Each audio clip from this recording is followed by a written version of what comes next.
So in this video, we're going to talk about how do we solve for zeros when you have a quadratic trinomial that you can't factor.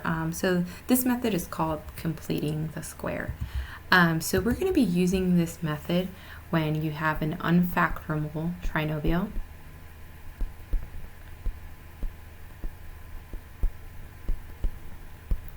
Obviously, if you can factor it, you're going to want to go ahead and try to factor it. Because it may be just an easier method to do. So the first thing that we're going to do is we're going to set this equal to 0 for this first example because we're finding the zeros. Obviously, if we were trying to factor this, it wouldn't really work because none of the factors of 2 are going to add or subtract to equal 2. So we are kind of stuck. We can't do factoring. So what we're going to do is we're going to do this method called completing the square. Basically, we're going to try to make x squared minus 2x here, this part right here, into a perfect square. So if you remember the rule for this, it's basically we're going to half this negative 2. So if you half this negative 2 by 2, you're going to get negative 1. And then you're going to take negative 1 and you're going to square it. That gives you 1. So basically what's missing for this to be a perfect square trinomial is a 1. So what we're going to do here is we're going to squeeze in a plus 1 and a minus 1. And then of course we still have that minus 2 that we need to bring along. So this right here is my perfect square trinomial. That is going to factor out to be two factors that are exactly the same thing. And this is what was basically missing for it to be a perfect square. So let's go ahead and factor that and just double check that it is a perfect square. So trinomial, it's going to factor to x and x. And this is going to factor to 1 and 1. And then in order to get a negative 2, you're going to need minus minus. So this right here, we're going to combine it, and it's going to become a negative 3. So that's going to be my constant. That's what would be missing for it to be a perfect square.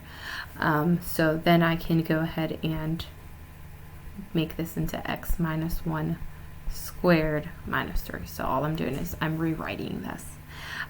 Okay, now we can go ahead and solve for x because now I only have 1x.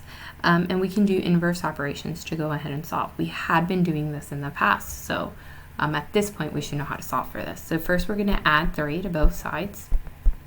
And so 3 is going to equal to x minus 1 squared. Then we're going to go ahead and we're going to take the square root of both sides. And if you remember, when you take the square root, you have a positive and a negative answer. So it's the positive and the negative square root of 3 is equal to x minus 1. And then the last step here would be to add 1 to both sides. So we're going to add 1 to both sides. And so my final answer is going to be x is equal to plus and 1 plus and minus the square root of 3. So remember, these are two answers in one. One of them is 1 plus the square root of 3, and the other one is 1 minus the square root of 3.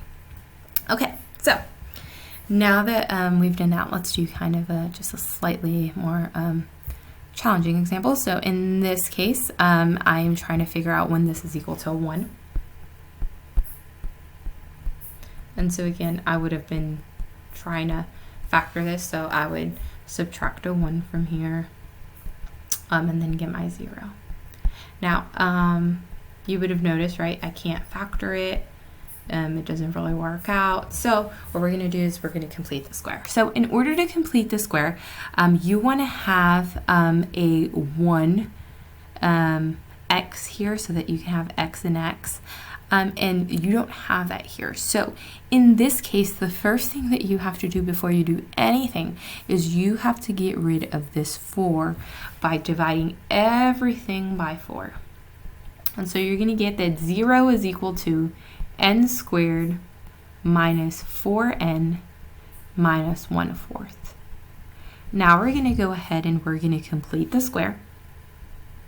So in this case, in order to complete the square, half of negative 4 is negative 2. And if I square negative 2, you get 4. So what I need to complete the square is a plus 4 here. This would give me a perfect square.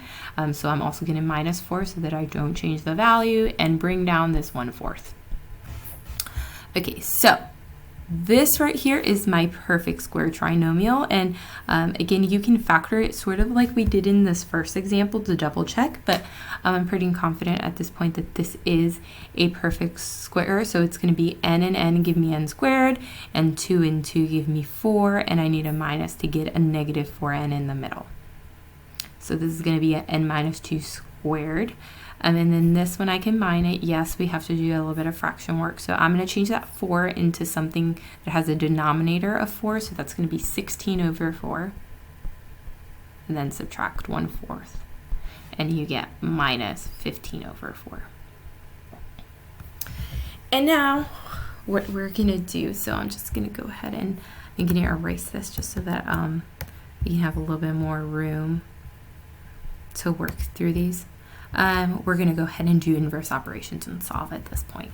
So first I'm going to add 15 over 4 to both sides, and you get that n minus 2 squared equals 15 over 4. We're going to take the square root of both sides. And at this point, I'm going to just finish my work up here. Again, we're going to have a positive and a negative version of this. You cannot take the square root of 15 because it's not a perfect square. It doesn't simplify either, but you can take the square root of 4. So this is actually going to simplify to plus and minus the square root of 15 over 2. So we're going to take the 4 out of the square root, the denominator, and we're just going to leave the 2 out of the square root. And equals n minus 2. And now our final step is going to be to add 2 to both sides. And so my answer is 2 plus and minus the square root of 15 over 2 is equal to n. Okay, so that is the end of this video, and I hope that you've found this useful.